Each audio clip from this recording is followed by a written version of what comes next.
Dovudning 12 akasi bo'lgan. Ular johiliyat davrida hukm surgan Jalut ismli zulmkor zamonida yashashgan. Jalut juda kuchli odam bo'lgan, uni hatto 100 kishi ham yiqita olmagan. Dovudning 12 akasi o'z davlatini himoya qilish maqsadida Isroil qo'shiniga qo'shilishadi. Dovud oilaning eng kenjasi bo'lganlari sababli chorvani boqish uchun uyda ota-onalari bilan qoladilar. Ular sigirlarning sutini sogib, so'ng bir necha chaqirim yo'l yurib, akalarini sut bilan to'ydirganlar. Bir kuni ular lashkarlarning yana akalarining oldiga ketayotganlarida yo'l chetidan kelayotgan ovozni eshitadilar. Ular bilan yerda yotgan toshlar gaplashayotgan bo'lishadi. Bu toshlar Muso urgan tog'dan qolgan tosh bo'laklari edi. Ular, bizni o'zing bilan olib ket deb aytishayotgan bo'lishadi. Shunday qilib ular bu toshlarni olib cho'ntaklariga solib qo'yadilar. Dovud lashkar oldiga yaqinlashganlarida, ular ularning payg'ambari Jalut qo'shiniga qarshi turish uchun daryo kechib o'tish kerakligini aytganini eshitib qoladilar.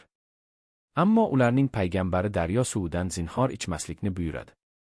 Kimki ichsa, u bizlardan emas, kim ichmasa u biz bilan, deydi. Lekin havo juda issiq bo'lganligi tufayli lashkarlar juda chanqagan edi. Ular daryoga tushib suvdan toyib ichishadi.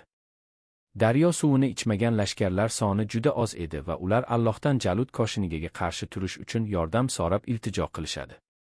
Ular jang maydoniga kelib ko'rishsaki, Jalut qo'shini dengiz kabi juda katta, musulmonlar esa juda oz edi.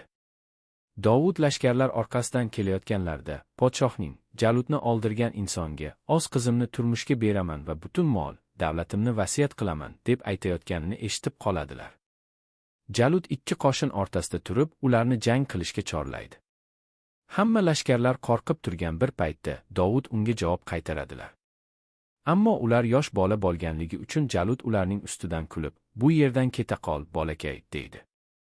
Dovud otdan tushib, cho'ntagidagi toshlarni olib, Jalutga qarab otadilar. Biri Jalutning o'ng ko'ziga, ikkinchi tosh esa chap ko'ziga tegadi va Jalut shu topda til tortmay oladi. Jalutning lashkarlari bu jangchi boladan qo'rqib ketib, sarosimada qochib ketishadi. Podshoh esa qizini ham, mol-davlatini ham qizganib, Dovudga berishdan bosh tortadi.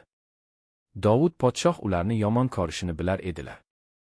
Ular bundan buyon o'z o'rnilarida uxlamay, joylariga teridan qilingan katta qoplarni qo'yib, ustini korpa bilan yopib qo'yadilar.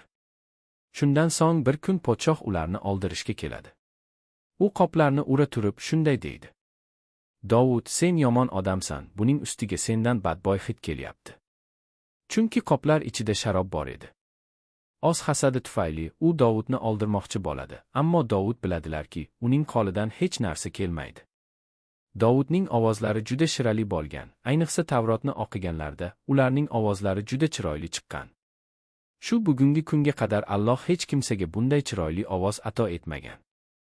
Dovud shaharni tark etganlarida 100 ming aholi ularning ortidan yo'l oladi.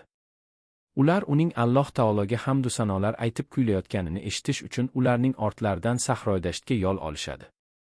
Hattoki qushlar ham uni eshitish uchun uchib kelishadi. Ular shunchalik ko'p ediki, qushlardan odamlar ustida soya hosil bo'ladi. Tog' ham ularning ortidan kuyini eshitish uchun yo'l oladi. 100 ming odamdan faqat 40 mingtasi ortga qaytadi. 60 mingi Dovud kuyining shirasidan mast bo'lib vafot etishadi. Ular temir sovut yasab kun ko'rar edilar. Temir ularning qo'llarida xamir kabi yumshoq bo'lib qolar edi.